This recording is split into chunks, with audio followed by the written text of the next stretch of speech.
If you haven't heard anything about Epstein and his notorious island sex den for financial and political elites, then you must be from another planet. A new batch of files has been released, revealing even more juicy details about current and former presidents. We won't explicitly point any fingers, well, maybe just a little. The letter mentions a file on Epstein that was published in New York Magazine. By the way, that article included what has now become Trump's famous quote. He describes Jeffrey Epstein as a truly terrific individual and says that Jeffrey has a real fondness for beautiful women. Just like me, and many of them are on the younger side. That was the quote. But what interests us is not the moral side of the Epstein case, but the political one. It turned out that the mysterious island for wealthy perverts was organized by Russian intelligence services with the aim of influencing Western elites. Bribery, blackmail, pressure, recruitment. All of this is easy to accomplish with someone who's been caught with their pants down with an underage prostitute. And no matter how influential this person may be, he will become an obedient servant of the Kremlin's thugs. Russian official bodies interacted with Epstein through both official and unofficial means. In general, he served this role for Russians who were interested, so to speak, in American affairs or were trying to influence them. Everything that was once hidden in the shadows is finally coming to light. All the secrets and long-buried truths are now being revealed for everyone to see. It is a moment of total clarity where the full picture is becoming visible, and nothing can remain concealed any longer. More and more evidence is emerging that Epstein was recruited by the FSB and set up his brothel with help from and on orders from Moscow. Not all conspiracy theories are actually conspiracy theories, as we can now see. Well, what do I think about this? This isn't about conspiracy theories, but rather about the deliberate work of a special service from one country aimed at compromising, I would say, other elites and at gathering information. For those who don't know, Epstein was accused of trafficking escorts, including minors. And he was imprisoned. In prison, he took the sin upon himself and hanged himself. But he left behind mountains of compromising material on the powerful from all over the world. Everything suggests that Epstein's island was a real FSB nest. As they say, just because you're paranoid doesn't mean they're not watching you. Poland is already officially investigating the ties between Epstein and the FSB. There are more and more suspicions, says Polish Prime Minister Donald Tusk. What are all these scandals? That all these scandals around Epstein's pedophilia were organized, including with the participation of Russian special services. Sources in intelligence services claim that Epstein used his network of pleasure houses in the interest first of Soviet and later Russian intelligence.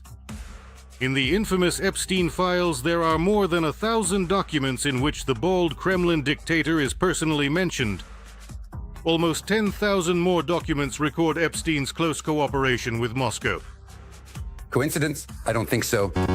The Kremlin provided Epstein with financial support and organized a flow of sex slaves from Russia.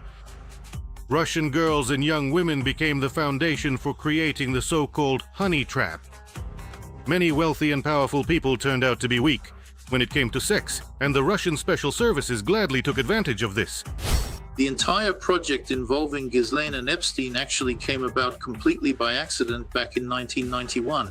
The chances that external forces were involved are non-existent. The KGB, which later transitioned into the FSB, had absolutely nothing to do with this. No, none at all. There is truly a zero chance of that happening. No chance that the KGB was overseeing it. All of this, since 1991, 100% of the time. One representative of Western intelligence agencies claims that Epstein's honey trap was the largest intelligence operation in the world. Such heavyweights as British Prince Andrew, Bill Gates, Donald Trump, and Bill Clinton got caught up in it, and a whole bunch of other politicians and businessmen as well. A special focus was placed on representatives of Silicon Valley with the aim of stealing technologies. The conclusion is clear. A dirty intelligence game with no heroes or rules. The trap snapped shut and reputations were ruined. In spy jargon, this is a honey trap. Sexual compromise is a long-standing specialty of Russian intelligence and propaganda. Honey traps are an old tactic dating back to the Soviet KGB. They began seducing Western leaders on a large scale as far back as the 1960s. And as it turns out, this practice is very effective. The Kremlin has turned seduction and blackmail into a real tool of geopolitics. If Epstein really did set up something like an elite brothel with secret video surveillance on his private island, and by now we're almost certain he did, then a logical question arises: who got access to those recordings? Who could have been behind the scenes of this theater of vice, using it for their own purposes? Moreover, sexual agents were used not only to gather information, but also for punishment. Russian prostitutes were literally used as biological weapons. As of this moment right now, Vladimir Putin is starting to send a new kind of sophisticated precision biological weapon directly into the heart of Jeffrey Epstein's ongoing operation. These are prostitutes infected with venereal diseases, prostitutes from Russia. Such prostitutes were especially highly valued within the FSB, and they were deployed very selectively and carefully. I know this firsthand from speaking directly with one of the FSB officers involved in these operations. In Epstein's files, there is confirmation of this. In one of the emails, Bill Gates asks one of Epstein's advisors to get medicine for treating sexually transmitted diseases. It is stated outright there that the billionaire caught an infection after having sex with Russian girls. It's scary, really scary. We don't know what it is. If we knew what it was, we wouldn't know what it is. Everything points to Epstein having been recruited by the old Soviet spy Robert Maxwell. This American tycoon was considered a Soviet agent since the 1970s, but in 1991 he died under mysterious circumstances, falling overboard from a yacht in the middle of the Atlantic. Oh, how convenient. But Maxwell's daughter, Ghislaine, took up her father's cause. She was Epstein's accomplice in his immoral activities. By the way, Ghislaine is currently serving a 20-year prison sentence for child trafficking for sexual exploitation. Ghislaine worked for her father her entire life, and the likelihood that she was not recruited by Russian intelligence services is very low. It is currently uncertain exactly how much information might actually be in the hands of the Russian intelligence services. We don't really know, in principle, what specific conclusions have been drawn from this. Because you see what's happening now, right? The entire process of Russian-American consultations constantly revolves around the economic relations between the United States and Russia. So here too, it's a matter of profit, if you will. Interestingly, Epstein's PR was handled by a certain Maria Drokova, an immigrant from Russia. But before coming to the US, she was an activist in Putin's Nashi movement and an assistant to the pro-Kremlin official Sergei Yakimenko. The Nashi movement is Putin's version of the Hitler Youth, and Yakimenko himself, what a coincidence. He once worked on recruiting prostitutes for Putin's advisor Vladislav Surkov. Yakimenko, with whom she was so incredibly close, is widely known for having worked as a professional pimp for the official Surkov. We have published wiretaps on Insider where Yakimenko, in plain language, describes how he, as a sex worker, which he promised that he would provide for Surkov. And interestingly, later, one of the sex workers from this group who serviced Surkov, Katya, nicknamed Mumu, was used specifically for these kinds of honey traps for opposition figures. This Drakova, according to American intelligence, was engaged in good old-fashioned espionage, trying to steal technologies from Silicon Valley, and it was Epstein who helped her with this. To what extent is this? To what extent is this? Is it simply explained by her own motivation, her own views, or to what extent was this actually an initiative from the Kremlin, her assistants? So, to some people, they provide help, for example, by sending Wagner PMC somewhere, and to others, they send their own commissars. She transformed from being a super patriotic Nashi activist to unexpectedly finding herself living in America, right in the heart of the exact location where essentially they were doing the same thing that Yakimenko was doing. Epstein himself was constantly in contact with representatives from Russia.